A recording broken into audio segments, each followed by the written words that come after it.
आइए। अस्सलाम वालेकुम। अल्लाह का लाख लाख शुक्र है कि किसी पाकिस्तानी ने पहली मर्तबा किसी बेवा से बहुत तमीज़ और तहजीब से बात की है। मैं समझा नहीं। देखिए, अगर किसी पाकिस्तानी को ये पता चल जाए ना कि ये खातून बेवा है, तो बस सलाम करने से पहले पूछते हैं, शाम को क्या कर रही हो? आप कैसी बात कर रही हैं? पाकिस्तान मुसलमानों का मुल्क है। हाँ, तो मुसलमानों को 4 शादियों की इजाजत है ना। ये बेचारे पाकिस्तानी शादी तो एक से करते, बाकी 3 को चक्कर देने में लगे रहते और बेवा का तो पीछा ही नहीं छोड़ते। आप बेवा कब हुई? भाई, बेवा ऑटोमेटिक तो नहीं होते। मेरे मियाँ मर गए, मैं बेवा हो गई। हालांकि इसमें ऑटो का बड़ा दखल था। आपके बेवा होने में ऑटो का दखल? वो कैसे? जी देखिए, मेरे मियाँ ना एक दिन गाड़ी के नीचे लेटे हुए गाड़ी ठीक कर रहे थे। मैं बराबर में खड़ी हुई थी, तो उन्होंने वहीं से कहा, बेगम जरा जैक घुमा के गाड़ी ऊपर कर दो।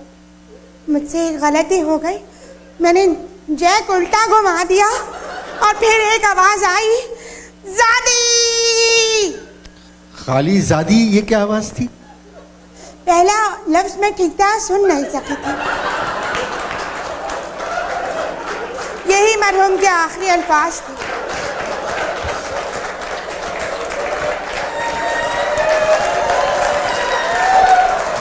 क्या करते थे?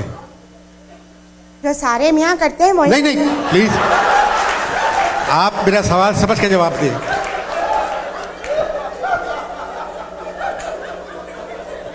मुलाजिमत क्या करते थे? मरते मर गए, मगर मरहूम ने यह नहीं बताया कि क्या करते थे। अब आप क्या करती हैं?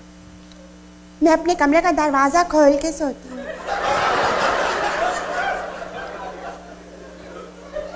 क्यों? देखिए, मरहूम जब तक जिंदा थे ना, कभी दरवाजा खोल के नहीं सोए, कि उनकी वालिदा माजदा जो थी वो नाबीना थी और बगैर किसी काम के हमारे कमरे में आ जाती थी, पलंग से लग के बैठती थी और हर थोड़ी देर के बाद पूछती थी, बेटे क्या कर रहे हो, बताना जरा।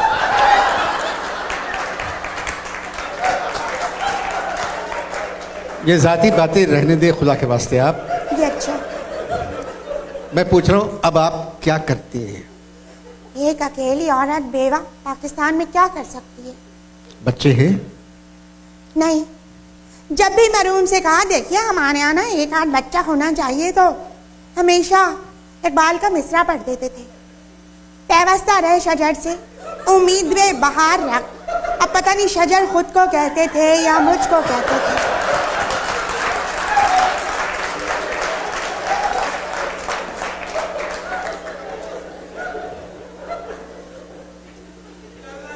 घर का खर्चा कैसे चलता है? वो पड़ोस में एक सिंधी सूबाई वजीर रहते हैं, हमारे मियाँ के दोस्त थे। जब भी मिलते हैं कहते हैं, सुनो, जब तक मैं जिंदा हूं ना, ये समझ लो तुम्हारा मियाँ मरा नहीं है। ये तो बहुत गलत बात है। उनको कहना चाहिए था, जब तक मैं जिंदा हूं तुम्हारा भाई नहीं मरा है। अरे तो मेरा तो कोई भाई नहीं है, वो कैसे कहते हैं ये? अभी परसों मिले थे तो मुझे देख के कहने लगे, जब भी मैं तुझको देखता हूँ मुझको तुझ में सिंध नजर आता है। मैंने कहा, साईं आप लोग तो सिंध के टुकड़े टुकड़े कर रहे हैं। हाँ। उन्होंने क्या कहा? उन्होंने कहा, देखो बाबा, तुम सिर्फ फिगर हो, पॉलिटिकल फिगर नहीं हो, ऐसी बातें मत किया करो।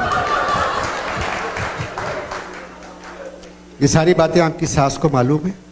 नहीं, अम्मा को तो उन्होंने, साईं ने पहले ही इलाज के लिए दादू भिजवा दिया है। दादू में कौन सा डॉक्टर है?